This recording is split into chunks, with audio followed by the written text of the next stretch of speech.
I'm Patrick Sharp, and you're watching Nasty Knuckles.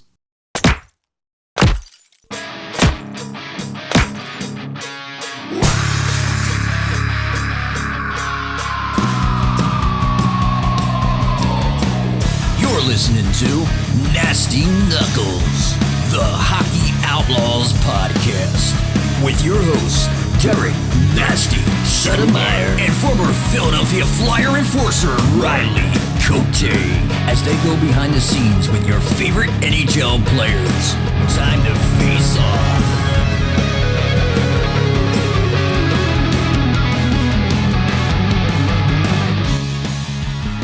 All right, welcome back. What's happening, Nasty? What's up, Rigorelia? How you making out? Doing all right. Fresh color? Now, see, you know, is that the way we want to start this thing off? I'm trying to match that fucking brown sweatshirt of yours. You don't like this thing? I do actually. You whipped like it up nicely this Yeah, morning. it looks pretty good. Pretty solid. Yeah, fresh Calsey. Yeah? I think I'm going to have to go to Buggerific and get this shit fixed because she might be the only one who can do it. I'm just going to give me a hat, baller. Fuck him. Looks good, dude. Yeah. Look at you, 42. Great haircut. I am. Plus 20. Oh, man. Just looking fresh. Yeah, feeling it. Feeling fresh. Yeah. A little worn out, but Yeah. Riles, I don't even. There ain't a lot of words to say. I think we obviously have to start this off, unfortunately, and talk quickly about the Johnny and Matty Gaudreau. Just horrible accident Horrible. that could have been avoided. I try to keep myself together here. Tragically, we lost them just over a week ago, and just want to send our condolences to Johnny's wife Meredith, their two kids Noah and Johnny Jr. and Matthew and his wife Madeline, who is, we found out both women are pregnant, expecting. Yeah, so sad. Their sisters Katie and Kristen, and obviously Jane, the mom, and Guy, who we both know. I've known Guy a long time. I've known the boys, since they were almost born, basically. Right. Watched them grow up over there at Hollydale, and worked with Guy a lot. We were with the Phantoms at Hollydale, and it's just unnecessary. Yeah. And no words. We send our condolences to them and family and friends, and it's terrible. It's not even, forget the hockey. Yeah. The people they was amazing. Yeah. They were good people and had a lot to do in the community, obviously, with hockey. Wasn't a bad bone in either one of their bodies. That's it, right? Yeah. And I enjoyed, working with Matty, me and Tom Bunning and Justin Hale and some other people that work with Matty. We had a few laughs the other day because, he's such a dry sense of humor, and we had a lot of fun together. I used to scare him, used to piss him right off. I bet. Imagine that. Yeah, right, shocker. But they're going to be sorely missed, and not just because of hockey. Obviously, just great people. Yeah, I think that's the biggest thing, right? Is they're great people, and obviously they interface in the hockey community, and it's just it's crushing for everybody. How many different family units kind of ruined because of such a, he said, unnecessary, needless thing to happen, but just wish their families the best and sending them all the love in the world. I mean, there's nothing else really we can do at this point besides send the energy and be supportive, and hopefully there's a lesson to be learned. A hard one here, but my gosh, just crushing. So, like you said, just amplifying what you're saying, just wish the family, the immediate families, indirect family and friends, everyone that's affected by this, because it's tragic. I mean, it's as tragic as it gets on so many levels. So, prayers, nothing but prayers. There's a great memorial that everyone started. The next day, Baller has some pictures. I'm sure he'll throw those up. All the teams, all the PHC teams, the Hurricane teams, at every level. It's a beautiful thing. I guess eventually you have to take that stuff down with the weather and stuff. Right. But it'd be a shame. But it's maybe they'll find somewhere to put all that. I'm sure they will at Hollydale. But they will be missed, and we love them, and we love the family. So, like you said, just prayers and wish them. Tough to. I don't even know what to say. Like, there aren't words that that can even express how sad it is. But hopefully, we send them, like you said, positive energy and find a way to get through. Yeah, I think we could probably also get Baller to post a couple of these links to help support the families there, because obviously, just terrible circumstances for their wives and their situations there. So I think there's a couple GoFundMe pages, if I'm not mistaken, there, and just being supportive in the community. It's going to sting for a while. Yep. I think just rallying around the family is probably the best thing we can do here, and being supportive of them and helping where we can. So exactly.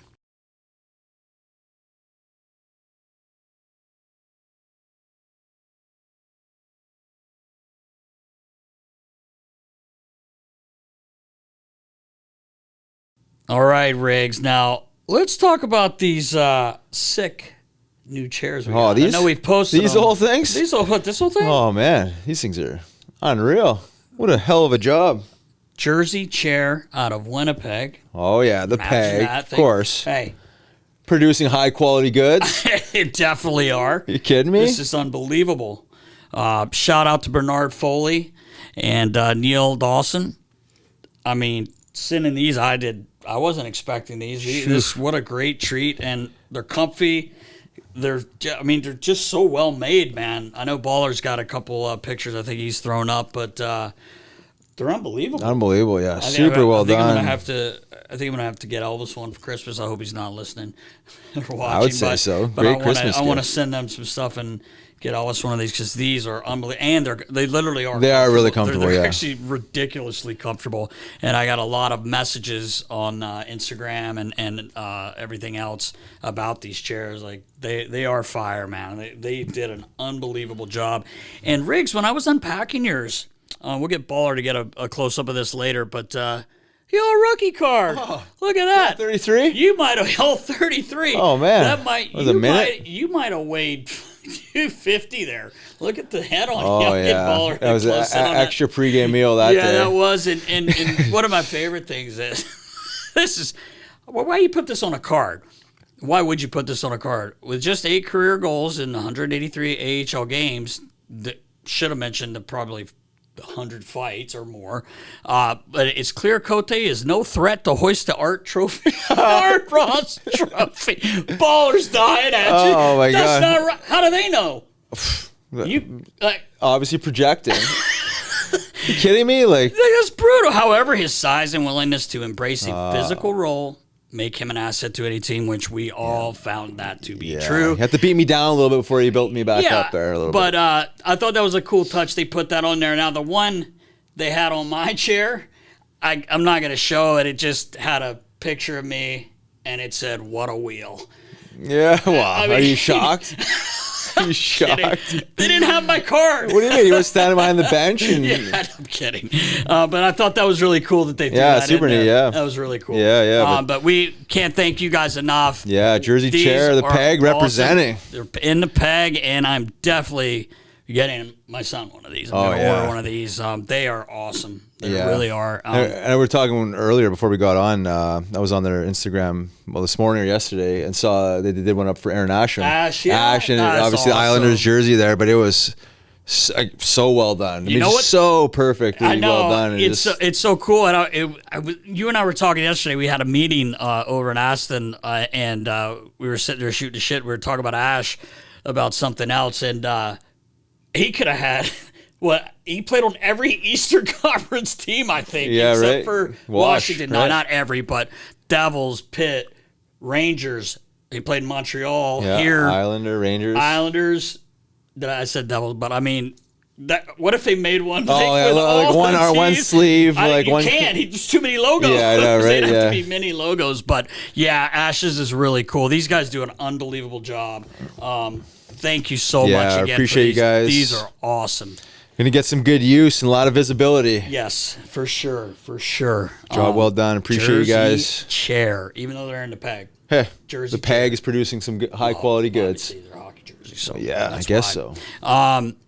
Rookie camp starts Thursday. Yes. It is Back. hockey season, We're back, baby. Nast. We're back, and I think there's a little buzz around Matvei. Just a little bit. It's kind of like you when you jump on the ice with Matty Ice. It's a little buzz. A little buzz. People get excited. Yeah, really excited. Baller's going over there because he works so damn hard. I might try to get over there with him tomorrow just to Getting get a couple look. oddies from Matvei. Get a couple oddies. I don't really want an Audi, but I'm sure Elvis will probably want one. But I'm not taking him out of school. We missed enough last week. But super excited for this. Our guest today could probably give us a little bit more information on what they're going to be doing in camp. And I think Baller, you said they play this weekend as well in Lehigh Valley. So super excited, man. Hockey, it's back. Oh, it's man. back. It's tough in the summer. There's not a whole lot going on, but now we're getting her wound up here. Oh, so, yeah. A lot of excitement. A lot of Buzz. excitement. A lot of excitement. Looking forward to that. Little bit of news. Mark Stahl quickly retired, joined the Rangers, which makes sense. Yeah.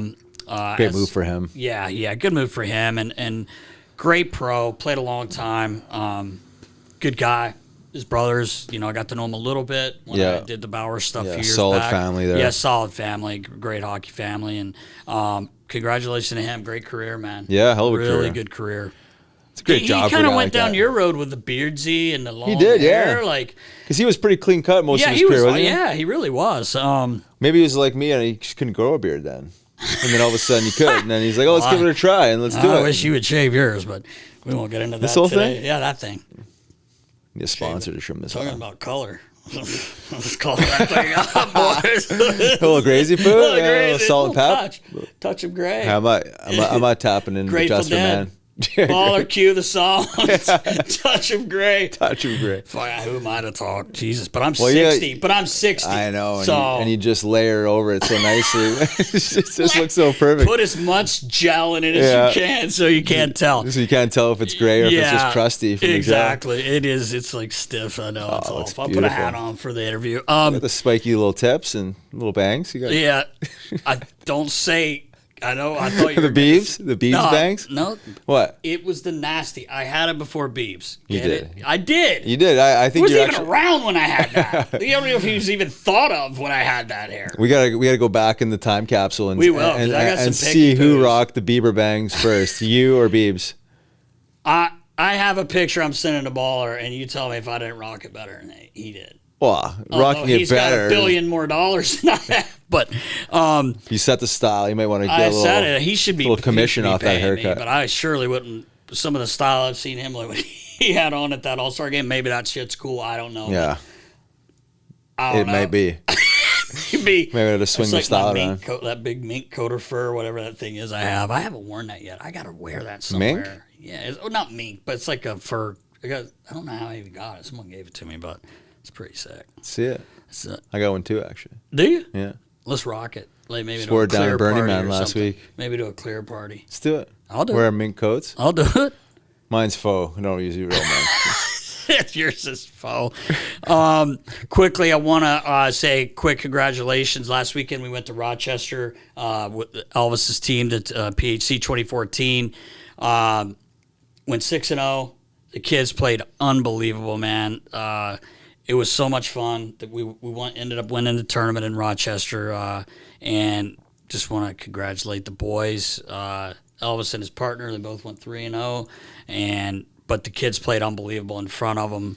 I gotta actually Baller. It's worth. I know they're 10 years old, but the game-winning goal in overtime is unbelievable. Like, it's an unbelievable goal. Rocco Pull it up. Rocco won the game for us in overtime, but every kid played their bags off, and as their winning song is "We Got Big Balls" by There you AC/DC. go. So Congrats. congrats, boys. Keep it up. It's fun. It's so much fun. all the families there, and everything. So we had a great time up in Rochester. Beauty. It's always fun when you're winning, Nast. It's always fun when you win on the road. It's a lot easier when you're driving back 5.5. Oh, from Roch too. Yeah. So we had a good crew. We rented one of those, like Jeff Gordon has one of those. Oh yeah. Mercedes things. So the kids were stuck on the couches like sardines, but we were all in captain chairs. We had a good time. Yeah. We had a really good time. So beauty. Thanks to Dave Merrill and Donnie, Brian Donahue did the driving. Dave drove all the way back, but I think he broke a record coming back, just like we did when we were in Buffalo. But anyway, congratulations, boys. Don't want to take too long with that. What else you got, Riggs? Beauty. Well, before we get into our guest here, I did want to mention doing a little work with a couple of hockey academies in the area. Oh, yeah, that's right. Philadelphia Hockey Academy, Total Package Hockey, and I get to bridge two of my favorite things in the world, hockey and mindfulness, yoga, meditation, and drumming. So I got an opportunity to teach drumming in a hockey rink. Can you believe that, Nast? Listen. So we got to bring it to the pod. I said that. Let's do it. I told Kaz he should come in. I'll pick and grin. You hit the djembe, Bob. Mm-hmm. What's it called? Djembe. I know, djembe. I'm kidding. And we'll have Kaz sing. He's Why got not? an unbelievable voice. Why not? He should be in Motley Crue. It should be like that movie Rockstar where Marky Mark. Yeah, right. He looks like more like the Rockstar. Marky Mark. Mark Wahlberg joins the band like this. He should be in the band. Kaz is a born rockstar. He's awesome. He's our guy. So anyway, that's really cool. I saw your post and everything, and we've actually thought about the hockey academy for Elvis. Yeah, we actually have. I know he can't go until he's in 6th grade. I think it starts 6th grade if I'm not mistaken. Yeah, and our friends Steven Russo. Noah's there now, so it's really cool. He had them there, and they loved it. Yeah, it's great. They do a hell of a job, and if you're committed to hockey and passionate about hockey, and there's no better way to infuse education in hockey, and then being exposed to, well, obviously different types of teaching and learnings, but for me, it's great because I don't have to deal with any of the politics that come with hockey, right? I just kind of go in, do my thing, have fun with the guys, and then leave, right? So I'm not dealing with the minutia of actual teams, because the academy is obviously more around the education and and then obviously supporting them with the hockey resources. But I think it's a great opportunity for me. Again, I've been banging the drum, no pun intended, for however long here, and really trying to squeeze in this concept of mindfulness into sports, specifically hockey. So I think it's a great opportunity, and they're open to the ideas, right? I mean, it's outside of the box a little bit, but I think, as we know, we talk about this all the time. I think the gap between elite players in whatever sport is between the ears. I think we've overtrained the body, skills out of the yang. I was saying to these kids the other day, 12 to 16-year-old kids, I was like, you guys got more skill than I ever had at 12 to 16 years old. It's like, it's crazy. It's crazy, and it's true. The amount of skill and ability these kids have is insane, but it's always between the ears, no matter what sport or what job we're doing, right? I mean, we become our own worst enemy. So if we can, help improve their mental health and their thinking and their ability to deal with adversity, right? How many guys breaking sticks over the bench and nets? And, you know what I mean? Just life is tough and sports is tough. And, I think these kids will be better off down the road if they, find tools to make themselves better. I hear you. On and off the ice. So I hear you. We'll keep you posted. Maybe you can get in the academy next year, Nast, and we can get you rocking with a little meditation. Hey, listen, I'll do it. Well, I'll do it. 3 years I've been trying to get you in the yoga studio. I still haven't seen you there. Are you still doing it? I'm still doing it. When? Three times a week we should at know least. That baller, because we can't find the guy. He's either the desert. 6 a.m. Friday mornings. I'll meet you there. So now you know. I'll expect to see you Friday morning. Hot yoga? Hot yoga. I'll see you there Friday morning. Powered Maybe I'll Wellness. do it this week and surprise you. Maybe Baller can show up with a cam. You get that guy up at 6 a year, ain't no fucking way. We gotta get him up at 5 because we start at 5. 6. He ain't getting up at 5 just to come video me. He wants to see Nasty sweat. I think he should join me. He's been on a mission. Suffer. This guy's he's all leaned out. I know. Maybe we'll just post Came in here with like a little tangerine. Usually it's a Chick-fil-A sandwich. A mandarin. Defend yourself, baller. Yeah, but no. I do want to do it. I really do. All right, well, I'm just afraid I'm going to get there. Like, it's just too hot for me. You're going to start doing bicep curls in there? Could I? No. No, you won't let me do that. No, you gotta do the Ogs. All right. We'll get you down there. Okay. I got to do it. All right, Nas, before we get into our interview with Patrick Sharp, this segment is brought to you by Bet365, proud partner of Nasty Knuckles. Open an account today with Bet365 and bet on a huge range of markets. So whatever the sport, whatever the moment, it's never ordinary at Bet365. Use code HockeyCA. All right, Nas, got your app open? I've got my Bet365 app open. Yeah. Are you ready to hear what I'm doing? Oh, never been more ready. You look ready. Oh. I'm going back to the well. I'm going with the Birds on Monday night against the Atlanta Falcons, another kind of bird. Is it? Minus 6.5. I wish it was 6, but I'm still going to take it. Maybe buy that hook down, but right now I think I'm going to take the Eagles at minus 6.5. Minus 115. I just, first home game, I'm hoping they come out flying. I like where your head's at. You know, I'm a big footballer. And, yeah, same as javelin throwing. Yeah, I've been studying these lines. I know you spreads, have. I know you have. And I'm going Jacksonville Jaguars. Yes. Over Cleveland Browns this Sunday. All right. At a -3.5. -3.5. Yep. All right. Yep. Feeling pretty comfortable with that. You look real comfortable with it. Pretty peaceful about my decision. All right. Well, we'll see. We'll see what happens. Good luck, brother. Yeah. Thanks. You too. All right. Bet365. Can't wait to regroup next week and see how this played out. Okay. We're ready to rock, Nast. Let's do it. It's time. 171. Patrick Sharp. Let's go, Sharpness. Welcome back. I'm Riley Cote. And I'm Derek Suttlemeyer. And this week, we are super excited to have basically a guy, movie star looks. I mean, let's be honest. Third round pick originally from the Philadelphia Flyers, 95th overall, back in the 2001 entry draft. 939 games played, 620 points for this guy, 287 of those goals. From Winnipeg, but calls Thunder Bay. Riggs, I think it's a knock on you. We're going to talk about calls that. Thunder Bay, Ontario home. This young man won 3 Stanley Cups. One I don't even want to talk about. He's been an analyst on NBC with the big NBC, behind the desk with the Blackhawks as well, and filled in a little bit, I believe, for Keith Jones with TNT. And is currently a special advisor with the Philadelphia Flyers and working with the development, which I think is unbelievable. Please welcome to the show, Patrick Sharp. What's up, buddy? What's up, guys? Good to be here. Nice Thanks to for see the you. intro. Great Thanks to for having finally me. get you in, buddy. I know. He's been avoiding this. Been some work. You guys have been doing this show for how many episodes now? You finally have me Oh, here. please, dude. You're our first pick. And you Yeah, said we reached no. out episode 3 and 171 later. Here we are. It took us a while. It took us a while to get you in here, but we understand you're a busy man. Lots of movie offers coming in and stuff like that. But honestly, why don't you tell us what you have going on right now, what you're doing right now?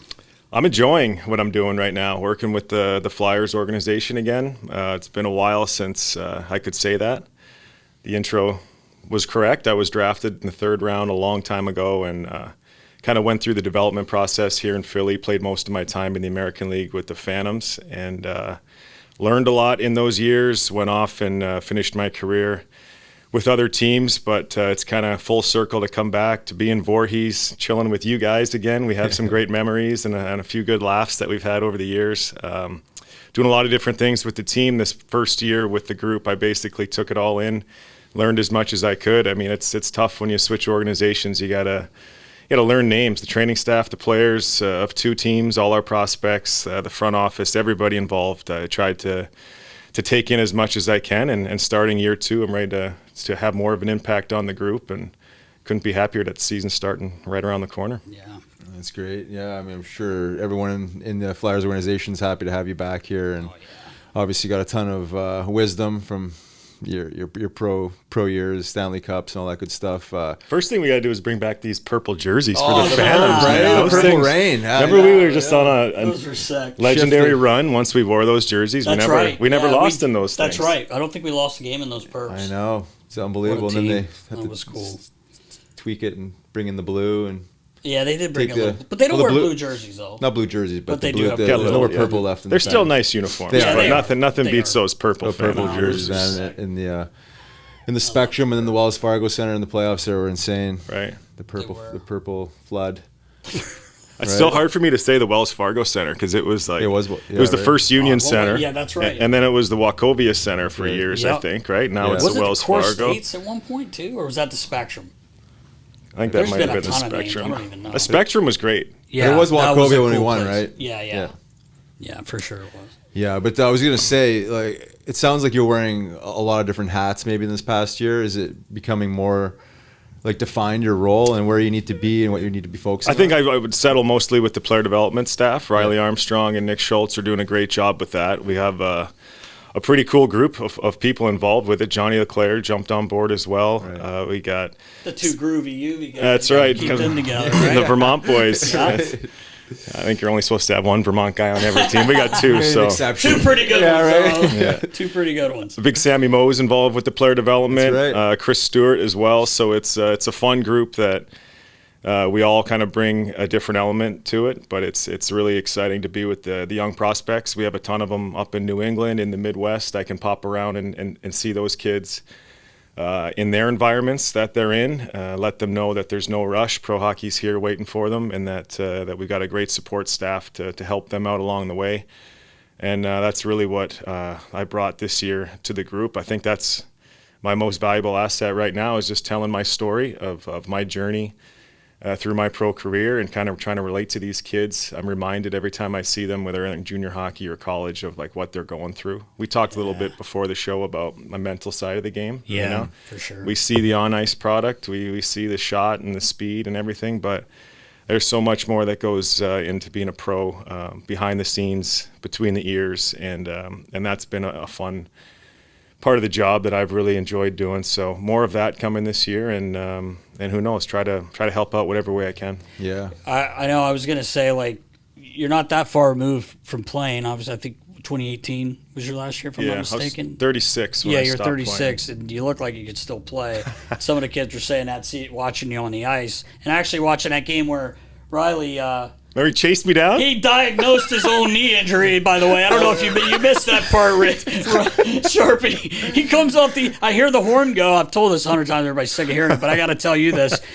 I hear the horn blow. I'm like, oh, the game's over, because I was getting ready to walk back out to see Simmer, like, because Simmer and I was going with Simmer, and I hear like, "Brr," so I'm like, oh, the game's over. It was in overtime. All of a sudden, here he comes limping down the hallway. I went, well, I blocked a shot. This guy laid down, blocked a shot. I'm like, what'd you do, block a shot? No, I tore my MCL. And I was like, was the doctor out on the bench and tell you? He's like, I know, I've done it before. And I'm like, oh, okay. It was an MCL He tear. stayed in Actually it. teared it? Oh yeah, Oh, the yeah. last shift of that game, that Pro-Am game there. Tweaked it. Oh yeah, right in He front of that, stopped in front of that and heard it pop. Should've And was like, seen it. knew right away because I'd done it before. Did you stay in a Holiday Inn Select as well the night before? Because it's fucking guy. Do you remember that game? I think we were down 6-5, I and we handed landed, Sharpie we a landed stick. up making It was like old times. making it 6-6, and then Hartsey off the faceoff was like, "Rouse, what are you guys doing here? We're trying to get out of here." Now we're going to OT. You didn't want to play the OT. He was done, and then obviously the tweaker happened, but it's a pretty good caliber out there. It was. It was good. Pure Pierre Turgeon was Turgeon. on That's there. what I I know. said. I How good couldn't is he too? Yeah. Jeez, he's lost a step. No. Looked like This nasty out guy there. either. Yeah, right. it's just like I just golfed with Hartsey. Oh, did you? Oh, did you? I've known him, played against him for a long time, and know a bunch of players that have been teammates of his and heard all the stories. But Yeah. I actually spent 4 hours on the course with him, and like You laughing a lot of little bit? laughs, Yeah. a lot of good He's a times. character. He's a good teammate for sure. Oh yeah, yeah. He Well, was, what I was gonna say was these kids, because he's not that far removed, and plus they know who you are. Let's be honest. It's got to be a great thrill for them. You may not say that, but I know it is. Like having a guy like you there, and you started here. That was the other thing I was gonna say. Was it hard coming back to the Flyers? I mean, you started here, but you're kind of known for your years. Obviously, 3 Stanley Cups and the run you guys went on and the great teams you had. Coming back to the Flyers, you mentioned like learning everyone, staff and that, but was it hard for you? It took a while, to cut the cord a little bit. You know, I'll always have a special place for the Chicago and the Blackhawks. I think I don't know how people remember me, but I'm pretty sure it's wearing the Hawks jersey, and my family and I lived in Chicago for 17 years. My daughters were born there. Yeah. It's definitely a second home for us. But we moved to the East Coast a couple years ago. It was, I think, like during the pandemic, we started spending more and more time in New England, where my wife is from. She's got a huge family. And our plan was to live in Chicago and raise our family. And it just, we felt like our kids settled in better in New England. The pattern in Chicago kind of is like everybody's from the suburbs.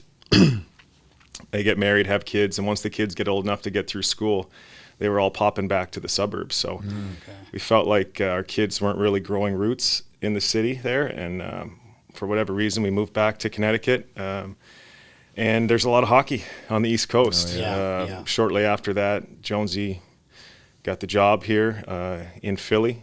He left the broadcasting side of things, and we had a couple conversations, talked with Danny B, and was really excited about the fact that it's a couple-hour drive to get to Voorhees. I can get to Allentown, where the Phantoms play. We got all kinds of prospects in New England, so I'm home with my wife and kids, 5-6 nights a week now, instead of spend a lot of time in the airplane, in the hotels, popping back to the Midwest. But, Chicago was, that's a whole nother podcast talking about the Hawks. And, it's awesome. The glory days that we had there. And, when I first went to the team, it was in rough shape. And to see how a lot of people helped turn that thing around and what it became was an incredible run. And I'll always be thankful and have strong memories about Chicago. I'm sure. But Voorhees is like, coming back to answer your question, like going into the skate zone, the training facility there, it was like, man, I was looking over my shoulder for Johnny Stevens. They start yelling at me coming in late again.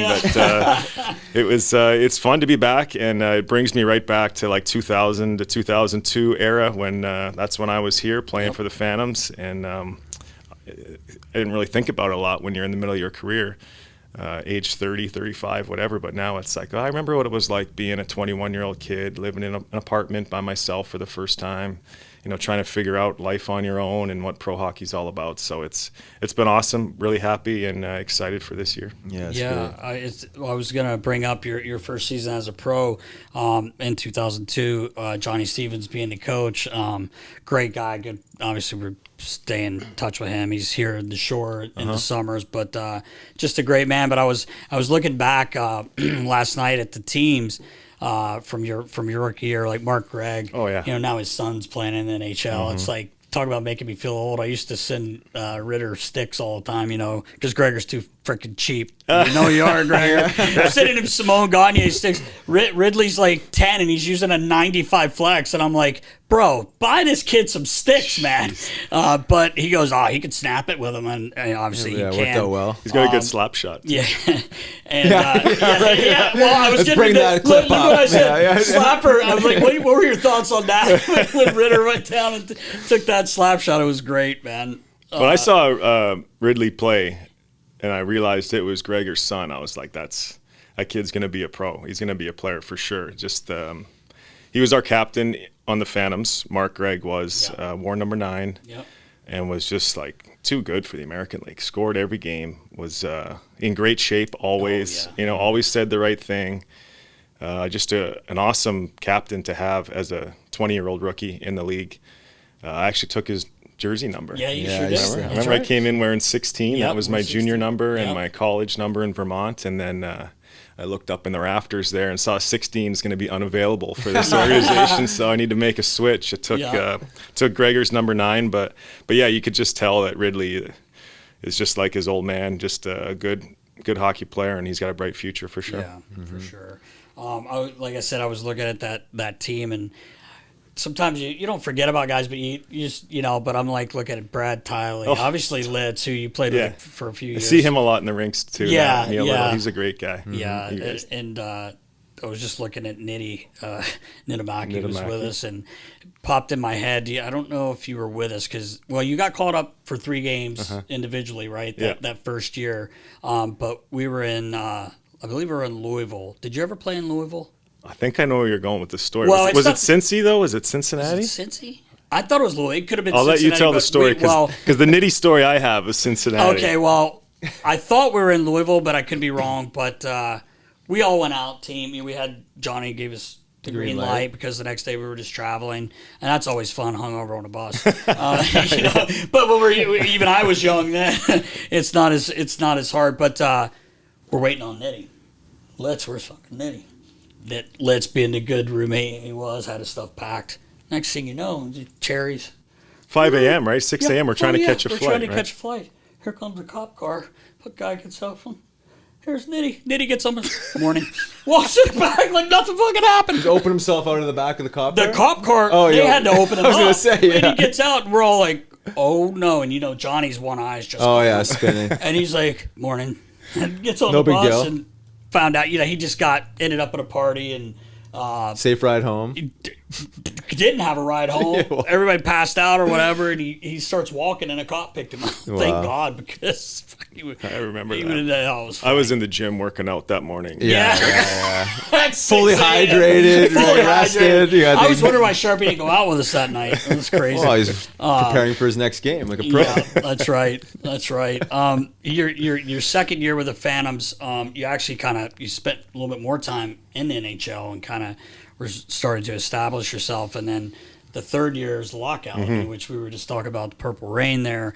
And I just wanted to touch on that because that was one of my favorite years, like in hockey. We had won in 97, 98 with the Phantoms as well. John Stevens was playing. He was the captain, right? Yeah, he was the captain, and we had a great team. Jimmy Montgomery was on that team.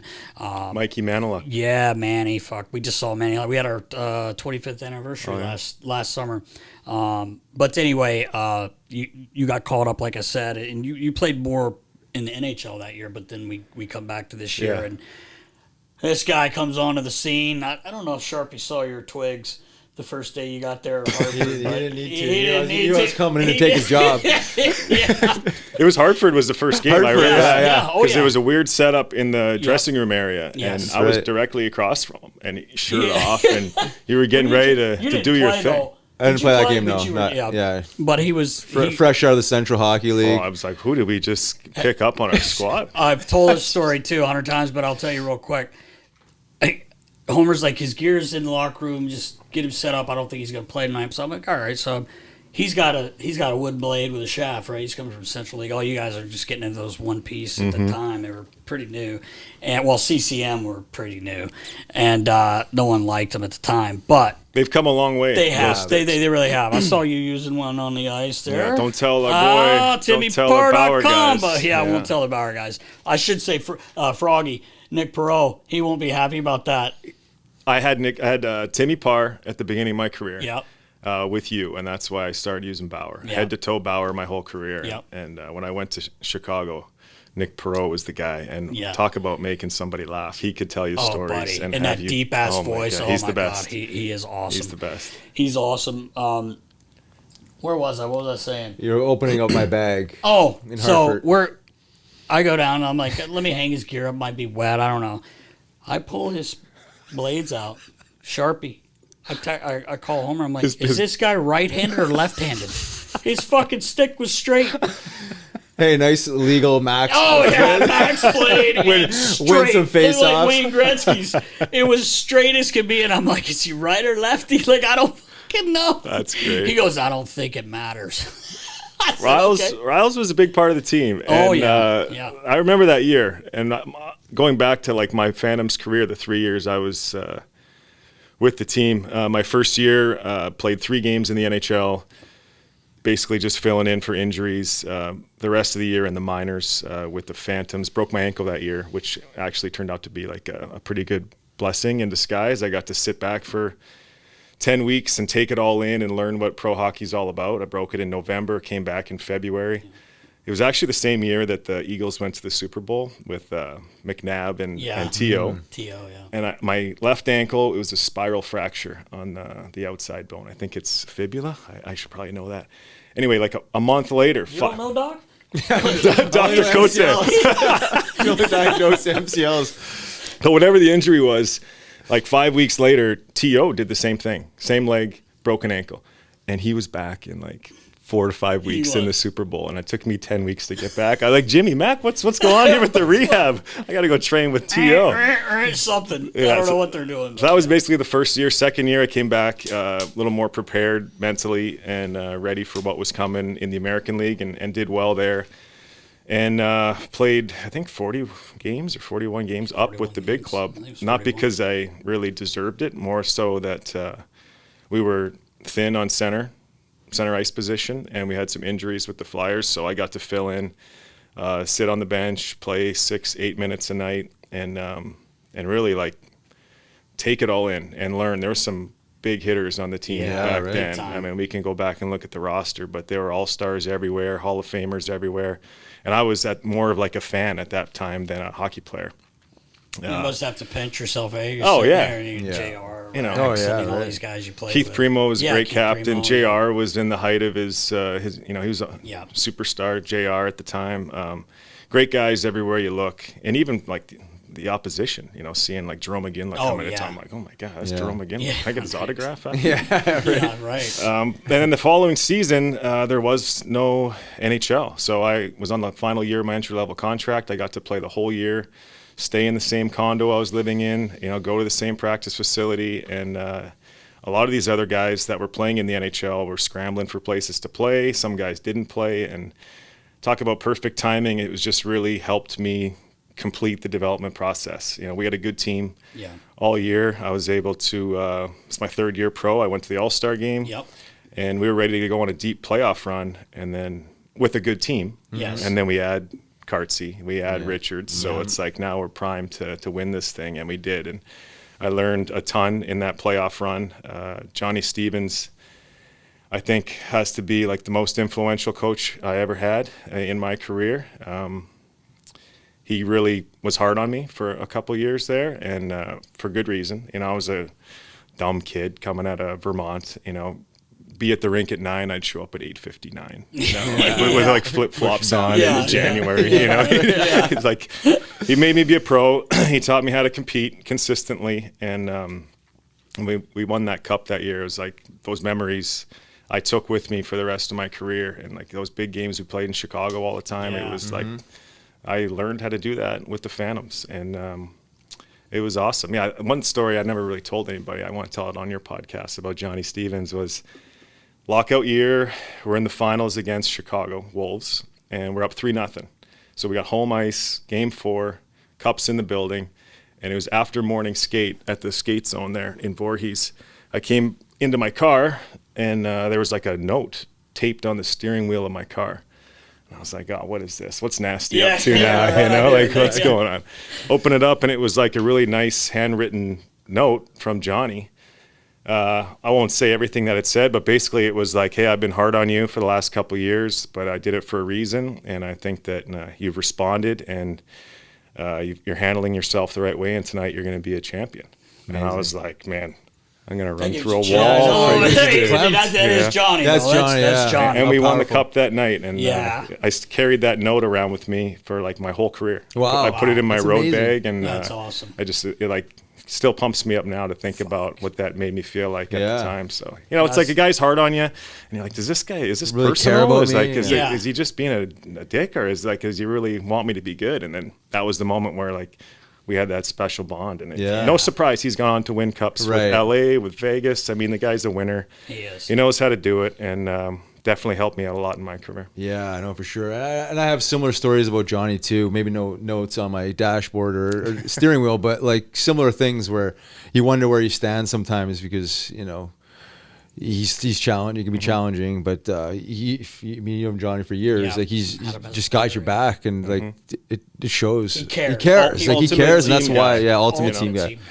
Well, I love hearing that story. I'm glad you shared that, because that's super meaningful, obviously for many reasons. Right. But like for you to take that note with you, I got like so nervous after, and because I'm like, he just said I'm going to be a champion. What if Chicago comes back and like beats us in the series here? I'm like, we better get this done. I sat with you before the game. We talk about that all the time. I was nervous like I've never been before a game, cup in the building, and no warm-up, no soccer before the game. You were in the video room at the big rink, the Flyers rink, and you were doing something with Nitty's pad or his mask or something, and I just went in and sat with you, and you had me laughing and had me smiling, calmed me down a little bit, and I had a great game individually. Our team had a great game. First period, Randy Jones. Remember old Randy Jones? Yeah. Oh, we had Jones. Yeah. He hit me with a pass up the middle of the ice, saucer pass right on my backhand. I went on a breakaway and scored in the first period, and it was awesome. Every seat was taken in the building there, and the crowd was going nuts. It was just one of the best DVD games. sets I've probably watched those fucking 100 times. Oh, yeah. It was so cool. Great buzz, I had a funny story. I thought it was funny. So we get to the finals, and we haven't seen Chicago, and they had added Kobe. Who ended ended up coming to us. Bowmeister. Yeah, and there's some wily veterans there too, right? Yeah, they had all kinds of veteran players. How did they get these guys? Like, no, we didn't do too bad with what we got either, but these guys were established veterans basically with Bowmeister. Not old vets, but they, they'd been playing pro anyway. Yeah, they were in the NHL. Yeah, right. So I'll never forget after that first period. I don't know if you remember the game one. That place is packed as well. That's why that check was so good for an American Hockey League championship. Because every game was sold out. But anyway, I'll never forget I was doing a skate after the first period, and I think they had about 4 2-on-1 or 3-on-1s. Oh, yeah. And Nitty was standing on his fucking, he was amazing. Yeah, he was the MVP. Right? He was sick. But I remember doing a skate, and Ducky comes out, Ben Stafford comes out, and he looks over at me, and I'm sharpening the skate, and I'm like, I thought maybe he was going to ask me something. He goes, oh boy. He's like, they're fast. Yeah. And then you guys obviously, we got our legs underneath us. There. Yeah, because I'll tell you what, if Nitty's not standing on his head, that game could have been 3-0 after one. Oh, yeah. Easy. But anyway, we come back and we win those close games. We won an OT. OT. Yeah. Did you score it? Yep. I know. Check your notes there. No, I didn't have to write it down. Cartsy over to Sharpie, boom, in the net. I thought, buddy, Carter was was legit, man. Richards, we can talk about him also, but I played with Carter. I was a center with Mark Murphy. Oh, yeah. And Ryan Reddy. It was my line for most of the year. And Johnny Stevens came up to me before the first round against Norfolk. He's like, I got some good news and I got some bad news. I'm like, well, what is it? He's like, you're gonna play with Jeff Carter, but you got to play the wing. And I'm like, well, what's the bad news? What's the bad news? I'll sign up for that. He was legit. Yeah, he cut the middle, backhand feed, and I just touched one into a net on Kari Lettinen was the goalie. Yep. Yeah, right. But Ben Stafford, Ducky, he was my roommate for that trip. Yeah. And what a guy, man. It was like a double overtime game. Might have been triple. I can't remember. And then we were flying out commercial to come back to Philly the next morning. So it wasn't like you could set the bus time. It was like quick turnaround. Yeah. And he was dehydrated during the game. He was trying to get IVs and everything because he played so hard. He was all over the place. Right. I was totally fine. I was chilling, just shooting pucks.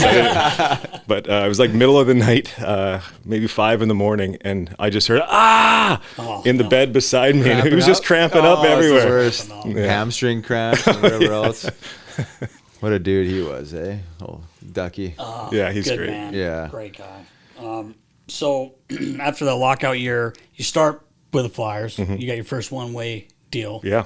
And sorry, Mr. Clark, worst trade ever in Flyers history. Probably. I understand you needed to play. You needed more playing time. I understand all that, but I was just gonna say that lockout year, and you finishing that was almost kind of like a graduation for you. That's what it felt like for me. Into the NHL, and then obviously we know how your career goes, but I was going to just bring up Trent Yawney as a coach. Did you like Yawns? I like Yawns, you're probably not going to say you hate him, but I got to know him when he was in Norfolk. The reason I asked, because I just thought he was a really nice man, and I got to know him fairly well. I talked to him a lot. But good man, he was great man. First coach. He was the first coach in Chicago, and he was the Norfolk guy when we were playing them 14 times a year. Remember? 14 times a year. So when I was up to being traded there, it was 2 teams. It was Columbus or Chicago. And I was like, well, I don't really know much about Columbus, but we just played Norfolk, honestly, 35 times over the last 2 seasons. And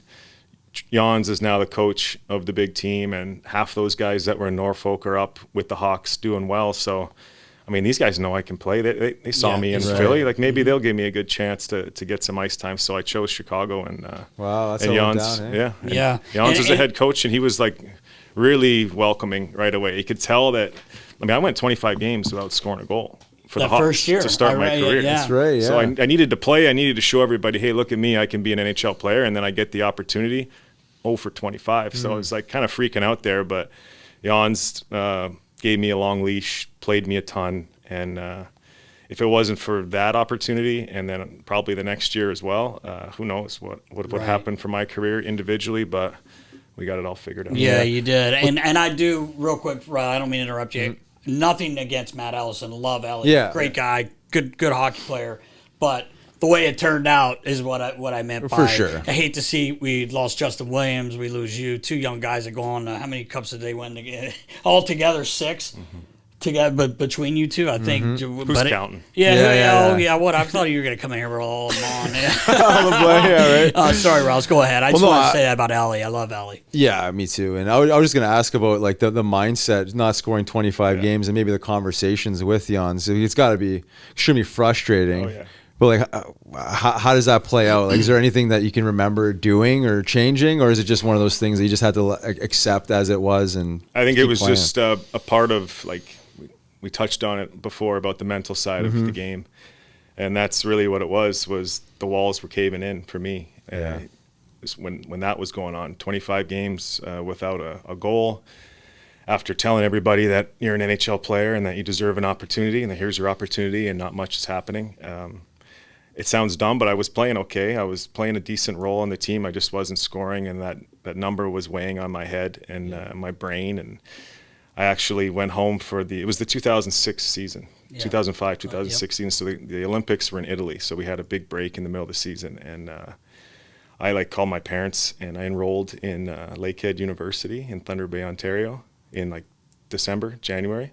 And I was like, I think this is it. Like, I'm not going to get another contract. No way. I think, Come on. and then the night before the Olympics, we played in Anaheim and LA and San Jose, that road trip. Yeah. And I was so worked up. You remember how I was? I was all high, low. I was just super low at this time and like really stressed out and anxious. And we're in Los Angeles and everybody's just having a great time. And I was like, you know what? I'm in the NHL. I'm with 25 guys that are all my age. We're having a good time. Just enjoy yourself on this trip. And I had some fun with the guys in LA. Got an assist in the game. And then the next night in Anaheim was the final game before Olympic break. And I got like a weird bounce, hit me back door. I just scored. And I was like, oh my God, I just scored a goal. Yeah. And then I went back to Thunder Bay for the Olympic break. I enrolled in the university there. And I was sitting in the university hallways because I had to like sign some papers and all that. And I'm just looking around like, come on, you're in the NHL. Yeah, you're not going to school, man. Let's do this. And I was kind of like the breakthrough moment where I was like, cool. I'm going to finish these next 25 games off and see what happens, and started to play well. Amazing. Yeah. And it's just like it can go either way, you know, and that's kind of like the message I want to relay to our prospects is it's not always like how fast you can skate or how effective you are on the ice. It's like the mental side of things in pro hockey. It's never easy. It's never a smooth ride. There's always ups and downs. That's right. And you're obviously doing a lot. You said you were still playing pretty good. You just weren't scoring. But like, you know, I know you and how you played. Like, I can't imagine like you just floating around doing nothing. Like, you're obviously doing enough to still stay consistent enough to be in the lineup, right? Even though you're not scoring. But like, what kind of advice would you give to, you know, these young guys now around that specific thing? Is it just really just about finding ways to be consistent and doing these and smaller things? Yeah, and find a role with the team. Find a role, yeah. You know, I was playing center back then, so I was more of like a checking line center. Right. That was what was drilled into me in the 3 years with the Phantoms organization. Hitch was the coach with the NHL team, Johnny Stevens with the American League, and I wasn't ready to be a center in the NHL, so they taught me how to play away from the puck. So I was doing all that stuff really well, but when you have 0 goals in 25 games, that's the headline, and that's what you're thinking about. So my advice would be for young players, whatever position, find a role within the team, whatever role that is. Do it effectively. You had a role with the team, you know. Nobody cared if you had a goal or 25 goals. You had your role with the group, and you were keeping everybody safe, and that's what keeps guys in the league. You look at some guys that play 1,000 games in the league, and they're there for a reason, and it takes everybody to build a winning team. So that would be my advice. Find a role and do it as best you can. Yeah, that consistency piece. So you're saying like, once you find your groove and your niche, like as you mentioned, 1,000 games. There's a lot of guys that have played a long time and they're maybe fourth line center. I remember like Jim Dowd, my first. Jimmy Dowd. Yes. He was in Chicago when I got traded. That's right. Yeah, That's right. But I mean, like, obviously a great hockey player, but he accepted his role. He was consistent. Every coach knew what they were going to get out of him. I think for 20 years in the NHL, he was a fourth line center for a bunch of meatballs like myself. You know what I mean? I can't imagine how many. He had a smile on his face every day. Always, right? First cracking guy at the guys rink. up at the rink all the time. Like you knew what you were going to get with him. You need guys like that. 100%. For sure. But that consistency piece and finding your groove, like, because I think a lot of guys struggle with, like, and probably the same thing you're struggling with, like a lot of points in college, right? I'm expected to score, and now I'm not, and you're beating yourself up. Yet you're doing a lot of great things from the coach's perspective, right? You have a different lens, and now on this side of the fence, right? 100%, yeah. Totally different than when you're playing. Yeah, absolutely. I wanted to add one thing about that season there in 2005 and 6. Kyle Calder was on your team. Grease. First of all, did Grease... Were you ever at a bar where he showed up in the Spider-Man outfit or whatever? Grease is my guy. This guy, what a beauty. When he came here, I didn't know him. And I'm not sure if it was Parchy. I can't remember. Someone knew him and was like, you're going to fucking love this guy, right? So he has my number somehow, and he calls. He's like, yo, bro, I'm driving from Chicago. Meet me in Philly. Let's go grab a drink. And I'm like, all right, but we've got a birthday party.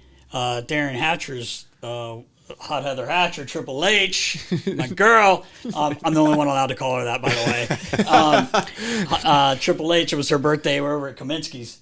So I said, I'll go meet Grease. He can follow me over. So we go in for one, and it might have been more than that, but no, I'm kidding. No, we had one quick one. And we get over to we go to over to Kaminsky's there, and he met the boys and everything. But I had heard like he would come show up in these outfits and shit. Now he never did it here. I wished he would have, but no, I didn't see the Spider-Man. Oh, you never saw beer it? over the head first night? What's that? Beer over the head first night? That wasn't the one. That was a different one. No, that was a different one. Well, it happens more than once. But the other thing I wanted to tell you real quick, you played with Tyler Arneson. Oh yeah. And Winnipeg. Winnipeg. So I go quickly. I think it was my second World Championship because we played. Yeah, it was in Moscow, and we're playing. He ate McDonald's every day. He didn't trust the food. Yeah. Oh yeah. So guys are like, bro, we're going to nice restaurants. Like, we're going to GQ. We're going to all these places in Moscow. Like, they're obviously taking care of the boys. But the food at the hotel, like, you know what it's like. Like, you have every type of food there. And he's like, no. He wanted his chicken nugs. He went every day he walked down to McDonald's. Anyway, that wasn't my point. I just thought it was funny. But Sully's our coach, Mike Sullivan. He's our coach. You know how loud he is. Like, he's got that loud voice, even with people in the building. Well, we're in a building that holds 18,000, and there's about 3 in there. First shift, he starts Arnie, right? And he says, Arnie's out there cruising. I mean, it looks like he's not. I mean, he doesn't want to be there. Silky smooth. Yeah, he just looked, but he did. He looked like he didn't want to be there, and it's like quiet. And all of a sudden, I get an elbow, and I look at Sully. I'm like, "Fuck, what?" He's like, "Nasty." He's like yelling, and you can hear it, And he goes, "Is Tyler Arneson gonna fucking try today?" And why was it on you? Well, I think he was just saying it, like trying to, And I'm like, first of all, I'm trying not to laugh, but I want to see the boys see me laughing because I'm like, what's that? He goes, is he gonna fucking? There's a place going on. Is Tyler Arneson gonna try it? I'm like, oh yeah, he'll get her going, Harry. Yeah, right. He had 2-2. Oh, 2-2. We lost in a shootout. Just need to digest those nuggets. Oh, buddy, dude, and Greener was making. We had Matt Green on the team, and we were having dinner one night. And he's like, "Oh yeah, Arnie's stick so long, his toe dry." Cool skimmer. He's like, he goes. Did you guys see when Arnie reached over the glass, got some popcorn? He was saying shit. We were fucking dying. But I just had to tell you that quick. Yeah, he was there. Arnie was there. Kyle Calder was there. Mark Bell was another guy. Oh yeah, Mark Bell. They were 3 really good players, and then we had a number of older dudes that were awesome to be around. Marty LaPointe, Adrian Aucoin, Todd Simpson, Jimmy Dowd was there, Curtis Brown, Habby Boulin had just won the Cup with Tampa, and he was our goalie. So it was a cool group to go into. Keith and Seabrook were there as rookies in September, that's right. and then I got traded in December, and everybody got turned over except for those two and myself. Wow. Added some What good a players facelift, along eh? the What a way. facelift. I've said before, like when Duncan Keith would come up, and I met him through you, really. I mean, I would see him when I'd go over to Norfolk's room. Oh, yeah, he was in- always yeah, Norfolk. nice kid, but I mean, literally looked like he weighed $175. And I mean, I thought he was a good hockey player, but to end up being, becoming what he did, it's awesome. And I always liked it because of you, I would come over to bust your chops, and he was usually sitting with you, and so we would shoot the shit. But they weren't very happy, I think, the story goes, in Chicago when he was drafted. The second round pick, he had, just like you said, just a little boy. Yeah. But nothing was going to hold him back. He And I figured think it out at the end of the pretty day, well. he's My God. the best defenseman that ever played in Chicago, I think. The thing I loved about him is I was coaching. I got into coaching, got my certificates and all that. But I'm not coaching now with the kids. But I always would say he kept his feet moving. His feet were never not moving. I thought that was one thing I always noticed, even in Norfolk. This guy's feet were. That hop, he had to hop. He was just always moving, and I don't think that's a bad thing ever. No, when he you turned play. into a really good defender. Yeah. With his stick and his feet, obviously. Great skater, had all the edges down and everything, but he was a really good defender, could play against anyone. And the three of us, Siebes, Dunks, and I talk about it a lot. The Red Wings were kind of running the show there back in 2006 to 2009. Yeah. And let's go back and look at some of those lineups that they had. And our team in Chicago just basically fed Keith and Seabrook to, Datsyuks and Zetterbergs and all the Hall of Famers that are there. And I think that really, he learned to play against those great players and became one of the best defensemen in the league for his career, I think. He definitely Siebes was. as well. Brent Seabrook's right he in was there, awesome. too. What a good dude he is, too, Awesome. man. Great as good guy. as it can get. Yeah, great guy. Always, when I was away, and said hi to me. He didn't really know me that well, but he definitely stopped every time. I actually we came play you guys, and we went to a bar to watch foot. It was a Sunday. We had a day off, and he actually was there. The scout you guys probably went to. Yeah, I think so. Yeah. And he was there, and he came right over. He was talking to all the boys, but he came over. I sat with him at a table and just shot the shit with him. Great guy. Yeah, the best. Hey, I just wanted to mention a thing or ask a question around that core group you had that year, because I learned this after the fact. A guy like Duncan Keith, I saw an article on ESPN around him tapping into the breath work. And just kind of attributing his length of his career to breathing. Obviously, more of that. You got a guy like Jonathan Taves, the head of the Snake there. I mean, it sounds like he's pretty in tune with wellness and mental wellness, all that good stuff. And then obviously supporting cast there. Can you talk about that? Besides the skill level that was on that team, the dedication, the dedication, and that level of professionalism. That would be two good guys to get on the show, Keith and Taves. Yeah, right. For Riles to kick around some ideas. Duncan, both those guys, but they did everything they could to be the best players that they could be off the ice, and I think that's what separated our group. Is you could put Kane in that mix, put Seabrook and Corey Crawford, Nick Yarmelson. Marian Hossa. I mean, you ever seen Marian Hossa walk around before? Man. If he walked in right now, he'd be like, that's an cow. NHL player. He's built, he's just a pro. Yeah. I think everybody wanted to be great individually and wanted to win. And that's what really kind of separated us from other teams. We didn't practice a lot. We kind of led the way in that department. Over an 82-game season, our coach, Joel Quenneville, kept us off the ice a lot. And, going back to different generations of hockey, I think things kind of switched in 2010, 2012, where, instead of the beers on the plane, it was protein shakes and vitamins and that kind of stuff. Our team was ahead of the curve in that department. Days off were for rest and for getting ready to play the next night. And, we had a lot of success when those kids, Kane and Taves, were 21 years old. I'm looking at the 2010 USA Settlemeyer jersey over there. Kaner was 21 in that tournament. You were there. He was unreal for Team USA. That final game, Canada-USA, we had Keith and Seabrook on the back end. Taves was the MVP of the tournament. And then Kane, remember, he was the top winger for USA, I thought. Made a good play at the end to tie the game. It was just cool to see all our Hawks guys playing so well. We won the cup that year, and our core group.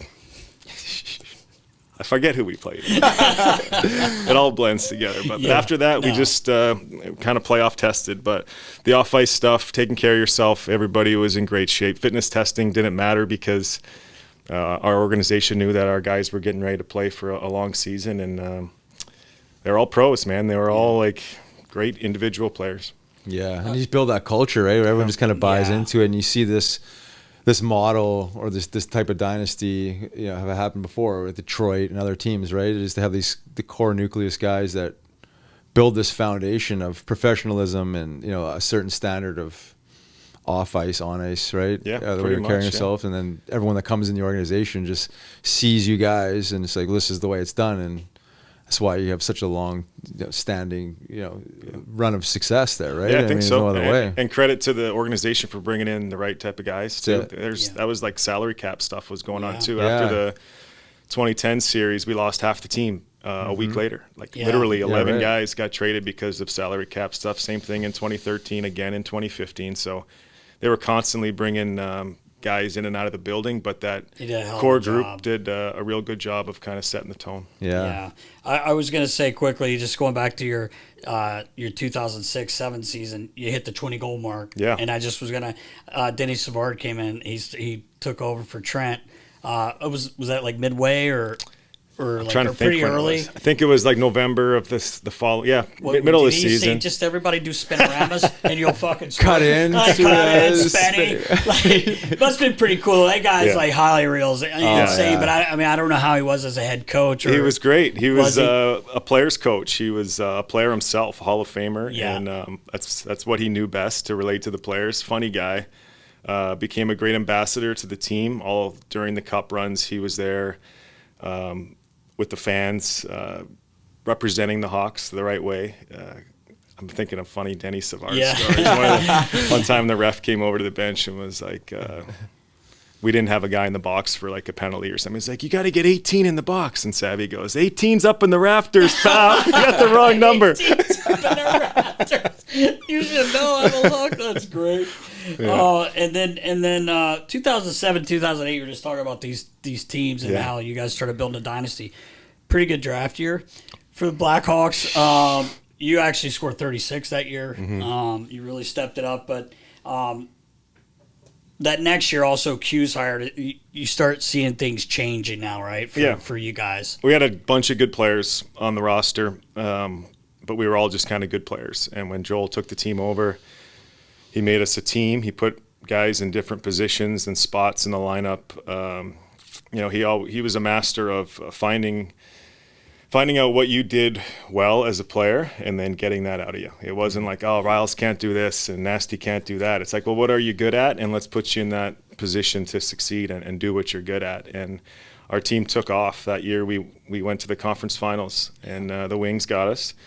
But we had two like grueling playoff rounds. First against Calgary, and the second against Vancouver. We played Vancouver 3 years in a row. That was the first year we had them, and that was like a really emotional series, both of them. Canadian media involved, and we won both rounds. And by the time we got to the conference finals, I think personally, I'll speak on my behalf. I don't think we had a chance to beat the Wings. We lost in 5 games. Remember, they were running things at the time. Yeah. They would beat us 6-2 in the regular season, 5-1. It was just easy games for them.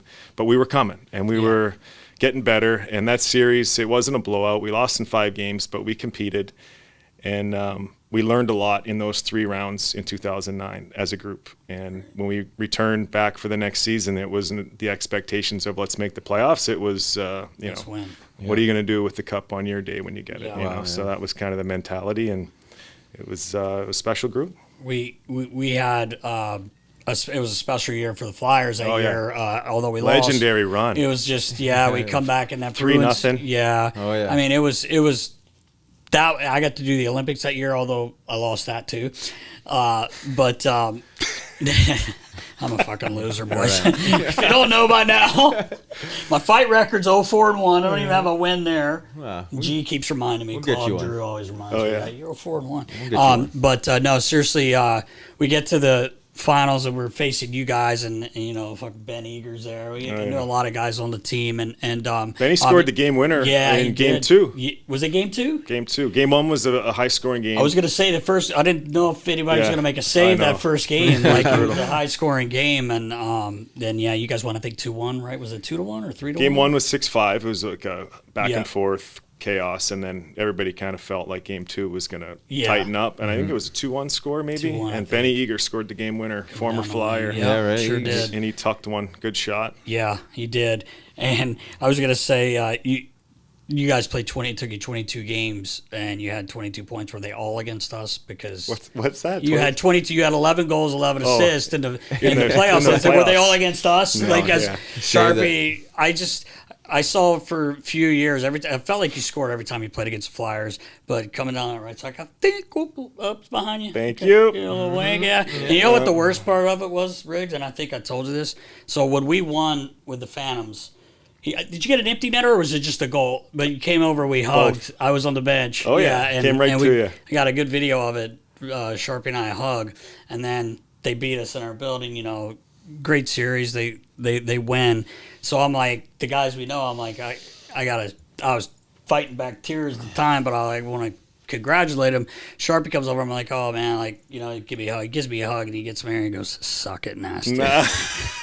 I'm like, really? No. Sounds like something Sharpie. No, he didn't. I thought we were going to get all emotional there. No, he was great, man. Yeah. He's like, I'm sorry, but I'm not. Yeah. No, he didn't say that, but it was cool. It was honestly, it sucked. That was the worst feeling, but it was kind of cool to see guys do that. I was so proud of you. Well, let me just stop you right there, and let's get a little emotional, nasty while we can, okay? Okay. Because that was a big series. Phantoms banner in the rafters, right. And a team that I was drafted by and developed with, and now I got a chance to win the cup in the same building. Yeah. And yourself, Jimmy McCrossan, on the bench, big hugs after the series is over. You guys did a lot for me at an important age, really, age 20, 21, 22. I'm living on my own in Voorhees, coming to your house for Thanksgivings and Christmases, and you're making sure I'm never left out of the group, and always had a smile on my face at the rink. And it was pretty special to win there and give you a big hug on the bench, because I know you helped me get to that next level. Well, I appreciate it. So way to go, Nas. Yeah. You got I this helped guy the other cup team. and filling.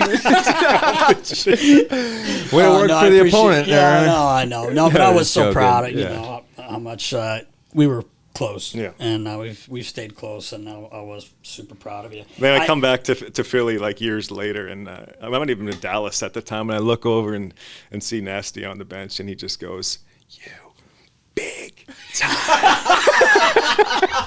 I gotta make the guy. That's what I try to make him laugh every time I see him. So yeah, you're big time. I heard you say that a few times. Oh, my God. Obviously you're just joking, but you kind of said it already, but I was just gonna say, like, you've played with some great players in your career, but like Kaner and Taze, Duncan, and Big Buff. Like, Big Buff, man. This guy scored 30 playing D, and he scored 30 on offense. Like, what a player he is.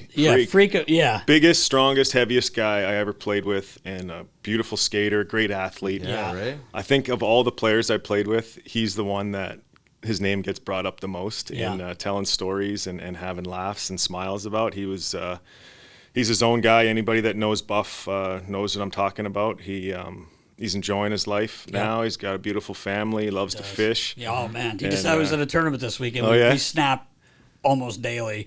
But yeah, he was in a big tournament. Richie was in it too. Mike Richards. Nice. Yeah. They fishing together. They fished together. Yeah. They weren't in this tournament. They were against each other, but they do fish. They do fish together a little bit. Yeah, just an awesome player. Really, he was one of the guys that we lost after that Flyers series. He got traded to Atlanta at the time, which ended up being Winnipeg. And great guy, great teammate. Another one that really never had a bad day at the rink. Always was keeping it loose and cutting people's sticks and laces and Big messing Papa. around I love at that. the rink. Yeah. Big Papa. What a freak. Hey? Oh, yeah. Like, I mean, to be that versatile, mobile, for being that heavy, and you know, and it's just, funny. Like he's a big guy. Like he's a big guy, but in his gear, he just looks like a monster. But I mean, like you said, freak of nature. Kind of a little bit reminds me of Fridge, the way Fridge could skate and hit, and Buff a little bit taller. But if Buff was angry and mean, person, he guys. would have just killed the league. He was just such a nice, happy guy that he fought a handful of times in the years that I played with him, and I don't think he ever threw a punch. He just grabbed the guy, shake him and spike throw him like a volleyball. Was it with the Jets? Yeah, had the two. Yeah, I think it was with the Jets. There. He's just too nice to beat people up. Yeah, when you wind up for that clapper, it was just like, boy. look out. The big poor guy. With one hand, you ever see him come down in Winnipeg in like their skills competition? It's a shootout. He comes down, one hand on his stick, clapper, glove side. Come on. Yeah, we'll find it. We'll get the clip for Baller you. will find that.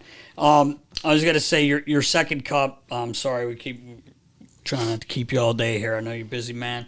I'll stay to talk about the cups. That's Yeah. Right. I just wanted to bring up a guy who's we were super close with. Ray Emery was a big part of. I know he didn't really play in the playoffs, but he was 17-1 that year. Yeah. I mean, and correct me if I'm wrong. I was saying to Riles. Was he going to be the guy? But did he get hurt with like 3 or 4 games ago? I can't remember but Crow. I mean, I think Crow was the guy. He was the guy. Okay. Razor came in, and it was pretty funny to see him in the summer skates, like this time of year, September. We're all trying to get our hands together. He's shooting at crossbar, making the crossbar sing a little bit, and then everyone would go down on Razor and just this high off the ice, right in the pads every time, because nobody wanted to hit him up high or get him angry or anything. But deal with that. He was an unreal backup for us. That was a special team that year. We started the year 24-0. Yes. That year, Yeah. and Razor was part of it because Crow couldn't play every night. So whenever Razor was in there was zero drop off. He played a game in Calgary one time where Quenneville said after the game it was like, I think he said it was the greatest goaltending performance I've ever seen in my life. Really? He was unreal, and it was it just kept us rolling. And he was, as you guys know, a fun guy to be around and great team guy. That was tough to hear the news about Razor, and Steve Montador was a teammate of ours as well. Now that I'm thinking about that, and thinking about Buff. Our old trainer, your pal Clint Reif, also passed that around that time. It was it's funny, not funny, but it's like I don't think about that stuff until it comes up, and then you realize, man, life was moving pretty fast there. Yeah. For a lot of us, a lot of hockey, a lot of playoffs. We had half the team in the Olympic Games and the All-Star Games, and it's just go, go, go, and then you forget to kind of take a moment to realize what's actually going on around you. And exactly. Went through a lot, It was a ton, and it's funny you say that because like the other day I was talking to someone like we've lost some great people the last month. Tony Vos. I saw Foerster. We played together, obviously, won the cup, and then lost touch for a bunch of years. And reconnecting with the Flyers, I see him at the development camp. Yeah. And he's an agent now, and he's got some kids that are skating with us as goaltenders. So we're connecting and chatting about the good old times, and then literally 24 hours later we get the news, and it was devastating to say the least. Yeah, and him, and obviously, and we talked about this before he got here on the pre.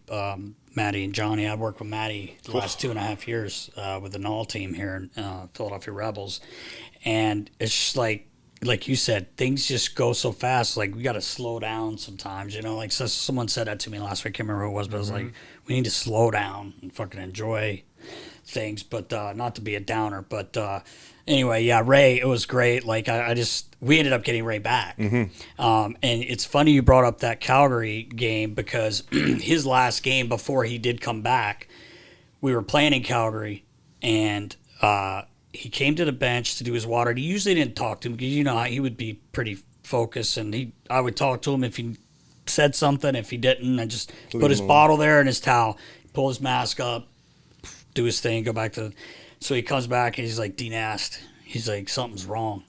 And I'm like, oh, so you want me to get Jimmy? And he's like, no. He goes, no. He goes, he goes, I feel like my ankle's going to go, but when I use more of my knee, it feels like my knee, and then it feels like my hip. I don't know what the fuck's going on. We won 3-0. He got a shutout. That was the last game he played, then we go to Edmonton. Obviously, that role good. And he was supposed to skate, but he didn't. He ended up flying home. Then we hear he's done. Yeah. And he had the surgery right before he came to us. Yeah. And there's a lot of question marks if he was even going to play or not. He was barely moving at the start of the year, and look at the season that he put together. It's crazy, and he really rolled the dice there because he was going to, the insurance part of it, but that deal is you can't play. You can't play, yeah. And he's like, I'm playing again. You know, they cut the hole, you know. How Remember when he fought Josh Gratton at the end of the game in Binghamton? Oh, yeah. They beat us. Smiling. They beat us. He drops his gloves, takes his goalie helmet Oh. off, fights Gratz, who Toe-to-toe. is an animal. Yeah. Yes. They beat each other up. He salutes the crowd, turns around and skates 6 feet off the ice into the dressing room. Yeah. Like, what a way to finish the game. Yeah, in Binghamton, New York, just like no big deal. You know, just like Litz- another day at the office. Litz tells a story, so they'll leap. You Oh, know, yeah. So we go into bingo quickly. I'll tell us, and Ray, they had a weight room, but it was near the visiting locker room. So Litz is kind of getting dressed. I said, "Holy fuck, man!" I was like, "That Ray Emery was in there. He had 3 plates on each side, just fucking bumping them." And he goes, and he was terrified. yeah, Litz. he goes, "Would you fuck off?" He goes, so Litz tell it, it's great. He goes, the funny part was Litz comes to the bench to do his thing. I had a towel there, his bottle. He'd take his mask off, he'd set it down, squirt himself, wipe his face, and then pat his hand like this. So as he's doing this, Ray Emery and Brian McGrattan are standing 2 feet away from him at the red line. And they're, "You're fucking dead, little. God. You're dead." And he's acting like he Doesn't even hear anything. And he's doing his thing, and I'm like, I got a towel up, and I'm like, trying not to laugh. He goes like this, picks him out, goes, "Real fucking funny." Like they're firing biscuits off the back of his leg. That was the first game that we went back after the brawl. Yes, And, that's what I mean. Remember when Benny Eager he did really well in a fight on the Spectrum, and he did the old Aaron Rodgers belt. Right, yeah. McGrattan was like, "Hey Eager, did you bring your belt tonight?" Yeah, that's right. He beat Potsy's brother. Yeah, right? oh, that's right. Yeah, Tony. because it was Gratz fighting McGrattan. I Yeah. fought Danny You Bois, fought and then Danny there was Bois. there's like 3 in a row there. my It's like God. Patulny and Eager. I But- think. That's right. Yeah, Litz said, "I think I pulled every muscle in my body, making sure that game didn't get out of control." It was like 2-1. He's like, "I don't know, like this guy's coming the length to get me, man." We played Norfolk one time at the Flyers training facility preseason game, and it was like we were getting run out of the building. Morasti was playing for Norfolk. He grabbed poor BJ Abel. Oh yeah, it was just they were just bullying us around the ice. Yeah, and they had a lot of. we yanked Niittymaki after 2 periods. It might have been a different goalie, and they put Litz in for the third. And Litz addresses the team before he goes out for the third. He's like, "I'm going to go do something, and you guys better be behind me." He just, Ron Hextall chopped to the back of the leg, started a big brawl. Oh, that's classic. Well, I've told this story before, but I think it was the second time we'd played Ottawa since, remember Steve Downey running Dean McCammon in behind the preseason net. there? Yeah. Well, there was obviously a lot of chatter between Brian McGrattan and getting downs. This is the second time we played him. I didn't play him the first time, but we chatted in warm-ups. Finally get him in Philly, and landed up beating him in a fight, winning the game 4-1 in the third period, first playoff shift, or first power play shift in my NHL career, thrown in front of the net, stand in front of that in front of Emery. Sure enough, 2 seconds into the PP shift, Razor pokes me in the back of the legs and wants to fight. Asks you to go Oh yeah, he's on the like, "Let's penalty go, kill." Cote, let's go." And I'm like, What do I do? I guess we're up 4-1. I get a power play shift. I'm like, no, I'm gonna score. I'm gonna play. I'm gonna stay here and just like play my position. I think Uppy rips one towards the net off the half wall there. I get a piece of it, redirects, and I think Loop scores a backdoor goal. Yeah. So we score a goal on the power play, and I'm right in front of the net, in front of Razor, and I'm like looking, I'm like, do I fight this guy now? Like, you know what I mean? Am I gonna go? So they have this like hairy eyeball match, and I'm like, I get caught up in like this in the scrum of like scoring, and then we never land up fighting. I just thought it was funny, like That's I'm like, crazy. My one power play shift in the NHL, I'm getting challenged by Ray Emery. I'm like, you God, imagine that? I was like, part of me really wants to fight this guy just to like make us, Yeah, that would be a but like I'm also like, God, I'm like, I never got a power play shift again, but like I'll never get another power play shift. But oh man, I was like, of course this guy wants to fight me. Like, Yeah, he's of just course. like just Razor in a nutshell. But what an amazing guy, He's Yeah, an he's amazing great teammate. man. It's funny, like when he's in Ottawa, you hear all these. You're like, oh man, when he was coming here, first day I got here, him and I he had to do an interview on Daily News Live or whatever it is in Philly there at the ballpark, and he's like, oh, I said, I'll take you over. Like, you don't know where you're going. He's like, sure, yeah, come pick me up. So we went out. We had a night. We actually had a Michael Jackson dance off that night. It was awesome. Stanky leg. Oh yeah, we had so much fun. But he was just such a great guy, man. I really miss him, and he was awesome, man. I remember you obviously saw when he. Poor Holtby, you went down there and grabbed Holt. And this is another thing we've told 100 times on here, but it was just kind of funny because I come in the room first and he's in there and I'm like looking at him. He just gives me that smirk, He's like, I was like, what'd you say? Kidding. I go, what'd you say to him, Reg? From Slapshot, I was like, what'd you say to him, Reg? And he started laughing. He goes, I said, we're going. And I said, what'd he say? He goes, no, we're not. He goes, I said, well, you better protect yourself because we're going. It turned us around. We won about 7 or 8 in a row after he did that. But intimidating player. Yeah. You don't say that about goalies very often. Did you ever hear him rap? No. Like, seriously, I'm not kidding. Like, he could freestyle. It was unbelievable, man. No way. If he was in here right now, he would bring up your blue cup, the hat, the Warriors, I remember us being out one night, and it was like there was some song was playing, and he just started doing it. He had this black New York Yankees flat brim hat on. I think we were in Arizona. It was me and him and one of the guys that work with the team, and he just starts like freestyling. He's like talking about everyone that's in our little group there, and I'm like, I had heard him do it before, and there were some girls like listening, and they were like, when he finished, they were like, oh my god, like, why aren't you a rapper instead of hockey? He goes, because they don't make enough. Being funny, like obviously he was just kidding around, but I just loved. I had so many stories about Razor. He was just such a good man. Quickly, I just wanted to bring up your third cup. Who's counting? Not you. But that one was even more special for us around here because Kimmo joined your team late in the year, and he told me, I remember we had a party at his house, and I got a picture from that night, and the funny thing was, he was like, man, he goes, when I get there, I'm like, I'm going to need a week to practice because he had the blood clots, and he had barely skated with us. And so we were all excited for him because we knew you guys, you have a shot, obviously. Yeah. And he says, they tell me, yeah, you're going to play. And he's like, all right. So we'll go over systems, and he's like, they really didn't tell me anything. So he's like, first shift, I get the puck, and I think he was playing with Siebes, if I'm not mistaken, and he's like, I remember watching, I don't know where we were, but I was watching the game, and he just reverses it to his D. Well, as soon as I reverse it, and Kimmo telling a story is so funny, he goes, Siebes is up at the blue line because he had gone. And he's like, what? So it ends up being a 2-on-1 goal. I guess Crow makes a save, and he gets back to the bench. He goes, do we not reverse? Oh, no, we just go. Just go. And he goes, you could have told me. You could have told me. Minor details. Yeah, minor detail. But, that was big for us picking up Kimmo in 2015. The 2013 team, 2010 it was Hossa that played for the Penguins and lost in the final. Red Wings lost in the final. Then it came to us. And if you remember the goal is it Billy Leno? No, it might have been Hartsey that tied it to send it to overtime in 2010. Billy Leno drives down the wall, kind of throws a backhand in the middle. It goes off Hossa. No. Off Hartnell and in. So we're like, Jesus, this Hossa guy is cursed. Like, he's not gonna ever. He wins, and Taser gives him the cup, Marion. Yeah, I remember that. It's a big deal. Yeah. 2013, it's Michael Handzus, another former Flyer. Zeus, what a great guy. That came to our team and played a second-line center role for us and was awesome. We had to tape him together during the playoffs. His wrist was mangled, his knee, his shoulder. Seabrook called him Old Yeller.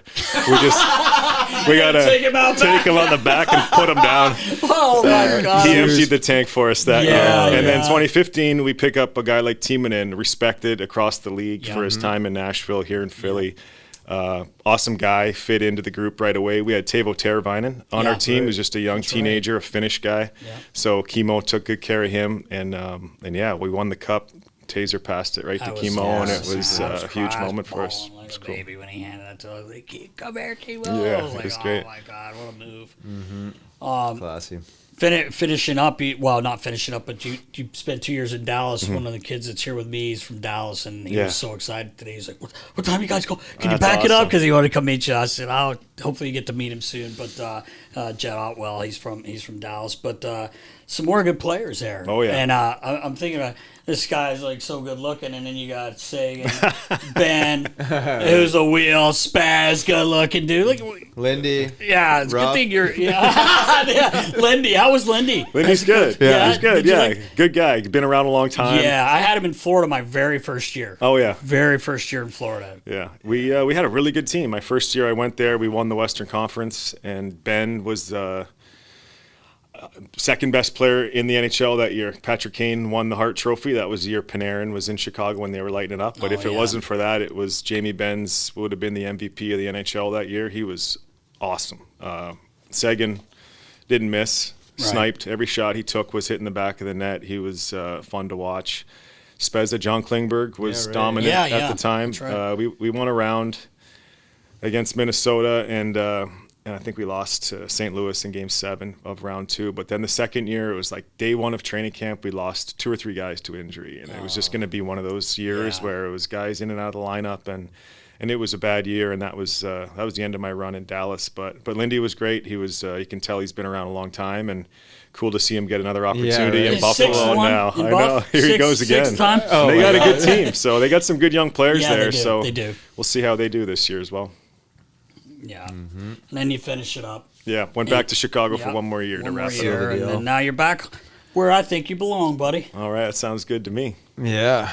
It's going to be an exciting year. I mean, I'm really excited about the direction of the new regime. I know we kind of talk about this all the time. Yeah. But, I mean, I feel like this year is kind of like that. I don't want to say a hump, but, getting Michkov, over here. Yeah. There's just a lot of excitement and a lot of buzz. And I know you guys have been doing a lot of good work behind the scenes there. So yeah, I feel it too. I keep hearing the same thing that things are going in the right direction. With They definitely are. You weren't here when I don't know anything about what was here before. Right.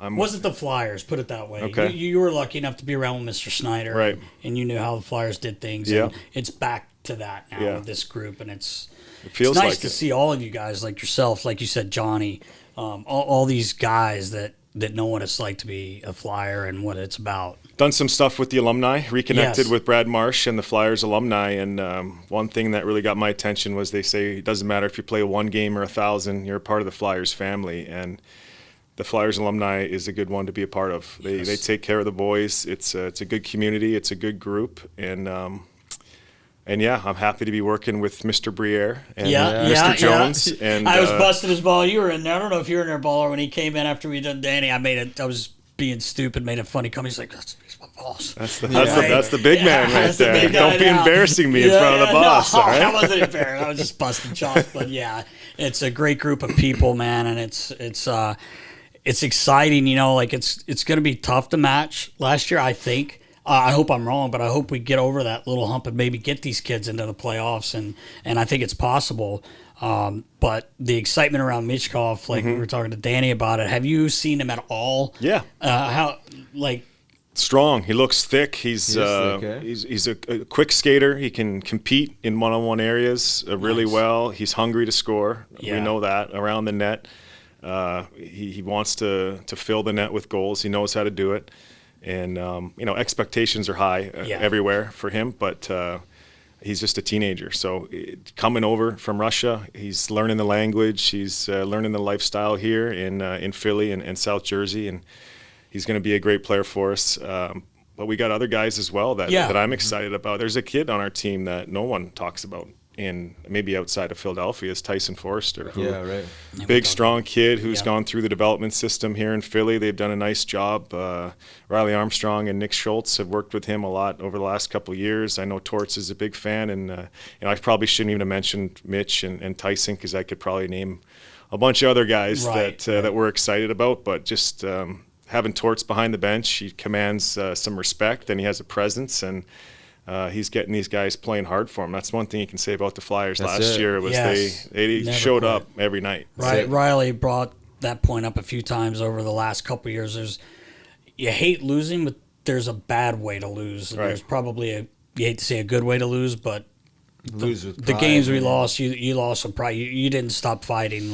The team never ever gave up. And that's a pretty good foundation to lay here for the young guys going forward. So all good things. I'm happy to be a part of it, and thanks for having me on the show, boys. It's been great. Really my head's been on a swivel here looking at all the cool stuff. Oh, the old Sharpie rookie 1/6 is downstairs. As you know, I've sent him pictures of before. This is when you were nice. Before I was when he wasn't big time. Hey, sure, we got to clear something up. Are you from Winnipeg or Thunder Bay? Okay, let's clear it up. I was born in Winnipeg, but we moved away when I was like 1 year old, 2 years old. Yeah. So when people ask you, what do you say? I say I'm from Thunder Bay. All right. That's fine. The Jersey chairs. These chairs are manufactured in the Peg. Okay, I'm from Winnipeg, actually. Yeah. That's what I said. Real quick before you go, I do want to ask you. I either saw it or read it, but you're a baseball guy, right? You're Blue Jays. Yeah. But the Phillies, great team. By the way, Weston Wilson's birthday today. Happy birthday! That's one of my best friends' sons. Plays with the Phillies. Happy birthday, Wes. But do you? Well, you're not really here enough to really go to the games. I go to games. I've been to a bunch of Philly games. Okay. Yeah. When I played here, that was one of my favorite things to do. I trained here for 2 full summers, age 20 and 21, and I was at the old. It wasn't Citizens Bank. The Vet. The Vet. Yeah. I was there at the Vet, dude. Jesus, that is. And I think the Citizens Bank opened when I was my second or third year. Okay. But yeah, I love the Phils, and I lived in Wrigleyville in Chicago for 15 years. So. The Did Cubs. You ever sing "Take Me Out"? I sang it with Taves, Keith, and the Stanley Cup one day. Did you guys do better than Ozzy did? I just stayed away. Ozzy Osbourne. Did you do better than Ozzy did? I was aware of that performance, and I didn't want to be like all-time worst, so I just kind of pushed the microphone. Oh, that's great. And you liked playing shortstop as a kid, right? But you didn't. How do you know this? Yeah, buddy. How long have I known you? I've known you a long time. My dad was my baseball coach. I love baseball. It's like my favorite sport. He ended up in center field, though. Where's the research team? Listen, hey, this guy's unreal. No, but I remember reading or hearing you say you like playing shortstop. Yeah. You look like a short. Look like he's definitely infield. You look like a shortstop, but the fields weren't the greatest. Yeah. Thunder Bay, we have like a 6-week season, so the balls are bouncing everywhere, and I didn't want to take them in the job. I can't mess this up. Put me in the center. outfield. Yeah. But you're a good athlete, so I'm sure you were tracking balls down. Not a big deal. Remember we used to play the softball games? Yeah. The Flyers would play against like the local firefighters, police officers around town. We got to get back to doing that. That was bring it back. Yeah. That was fun. That'll be my assignment this year. Yeah, bring it back. There you go. But Sharpie, seriously, man, I love you, and I can't thank you enough for coming and joining us. Teammates for life. Yeah. And a great career. We do really appreciate your time. Yeah, I watch the show all the time. I catch it on Instagram, and thanks for finally inviting me to be on the show. Please. We've been chasing you now forever. You're welcome back anytime. Yeah, anytime. 2.0. Sounds good, guys. All right, bro. Sharpie. Awesome. Thank you. Big thank you to Sharpie, Patrick Sharp, for hopping on. Yeah, what a awesome. beauty. That story got me, man, with Johnny, man. But that is a powerful story. Stevens. Yeah, that was really cool. And the fact, like you said, that he carried that note around with him his whole career. Served him well. Three more. Jeez, talk about cups. We were talking about him Upgrade. and Willie. Johnny Stevens has a handful of cups, American League, and obviously is coach in the National Hockey League. But yeah, I appreciate Sharpie, man. He's awesome. Yeah. Known him a long time. Just a great kid. Yeah. Yeah, nice to see him back in the orange and black. Yes, it really around is. the area and Yeah, bringing his wisdom. it is. All the young guys Kids are here. going to love that. Oh, yeah. You know, like someone like he was, you guys were kind of talking about the mental side of things, man. Like he just kind of said how he dealt with it. And he's right. I do remember him some days, like, that's why I was always messing around with him, like getting him to laugh because Loosen him up a little. Yeah, just to loosen because I feel like he put pressure on Yeah, himself. it's gripping the stick a little too tight. Yeah, a lot of times. But him talking about 25 games, like that would do it to anyone. If you, like he said, I came out, I'm a National Hockey League guy, like I need a chance, and then you go 25 games. But luckily, things worked out well for him. Yeah, I went 25 games too now. Did you? You went for 25 without a G? Probably more like 50. Yes, 50. Might be even longer, but But did he score one as nice as you scored on Carey Price? he might have had a few. He might have had a couple. Yeah, he did bury quite a few. I wasn't overly hard on myself when I wasn't scoring. No, you weren't. You were good about that. Yeah. You always stayed up and positive. Yeah, even though I was probably still beating myself up over something, but Yeah, try to keep it loose. for sure, for sure. But we thank Sharpie, man. He's Absolutely. the man. Nas, you know what time it is. I believe it's time for Klyr Questions. It is. Brought to you by Klyr Rum. Go to klyrrum.com/shop. Type in Nasty 2023 and get 35% off of your order. PA residents only rigs. You got to get it in you.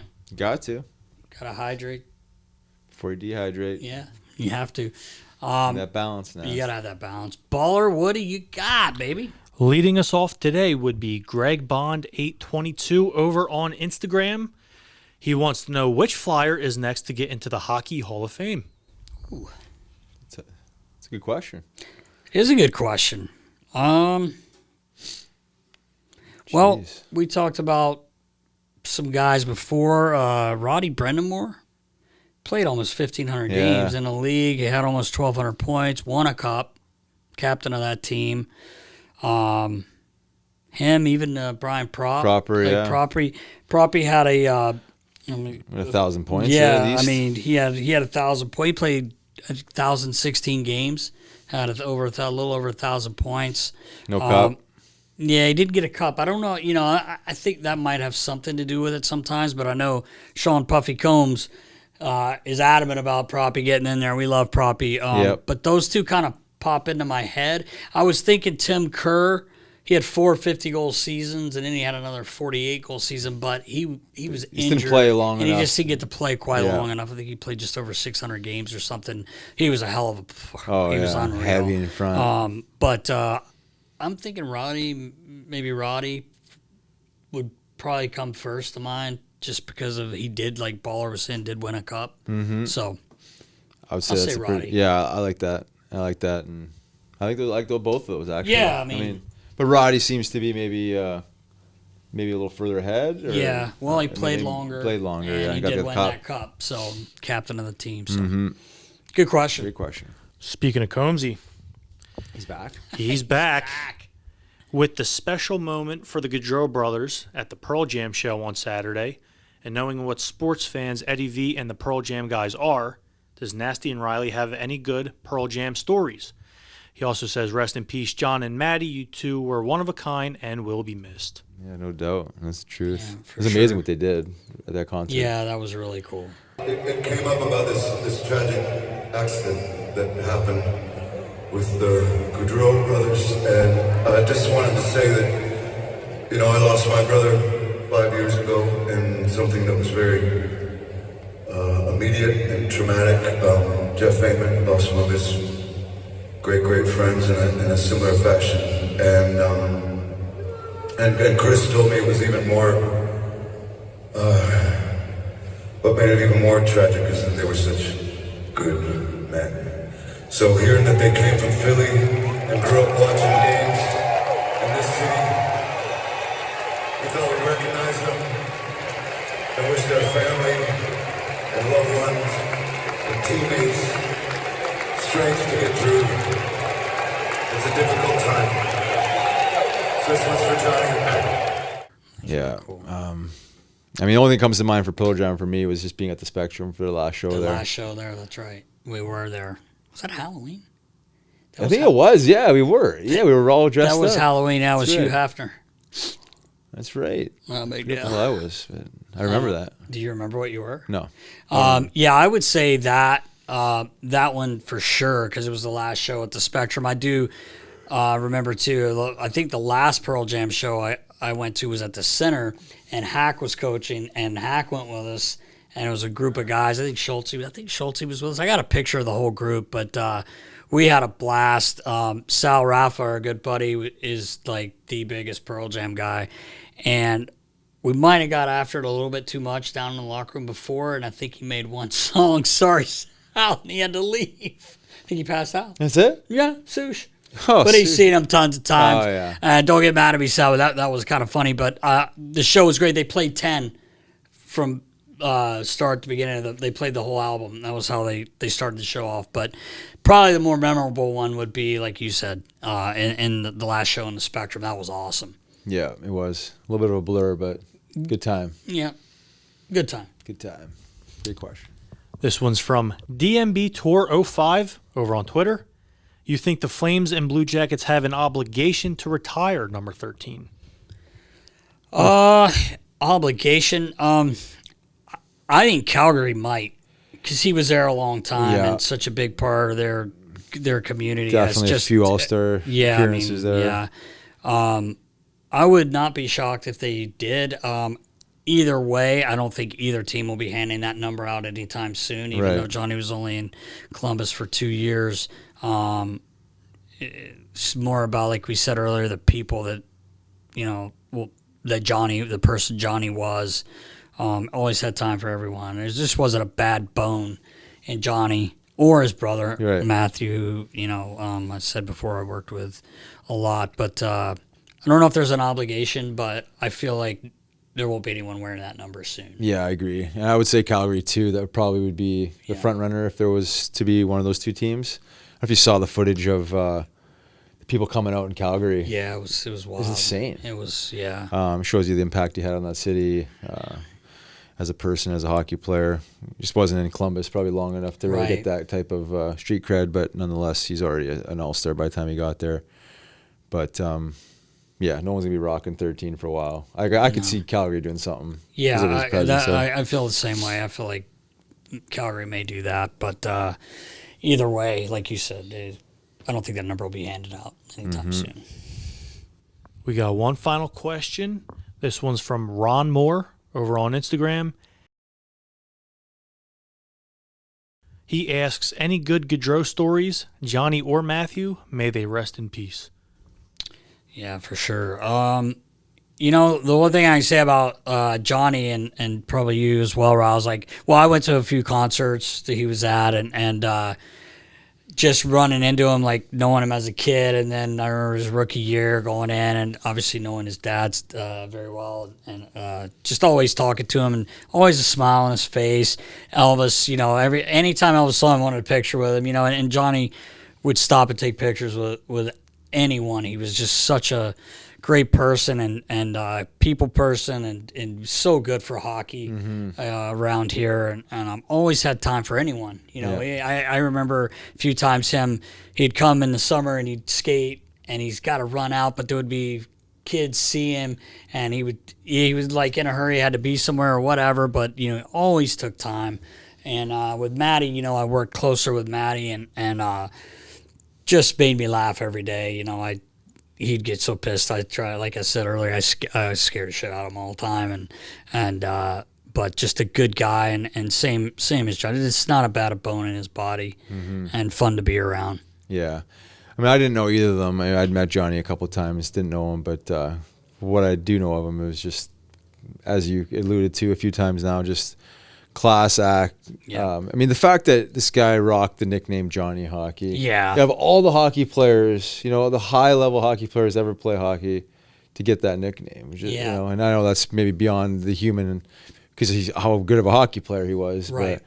But I'm sure his personality and his character bled into getting that name because you don't, you're not known like that. Right. Just for being skilled. Like you have to bring more.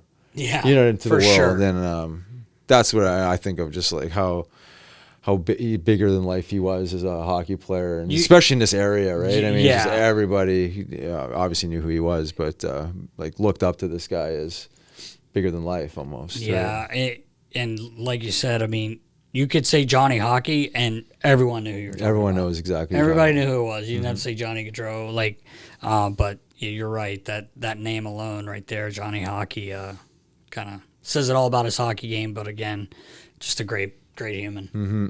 Yeah, great question. Yeah, thanks for that. That's a wrap, Nast. All right, brother. 171 in the books. Nailed down Sharpie. Yep. New chairs. New chairs. It's funny, he changed. He's from Winnipeg again. Oh, he's back. Boys, he wants the chair. He wants the chair. Should have said Thunder Bay. Oh, I know. We'll have to get him a chair, Jersey chair. We'll get him a chair. Appreciate you guys for setting us up with these bad boys. Awesome.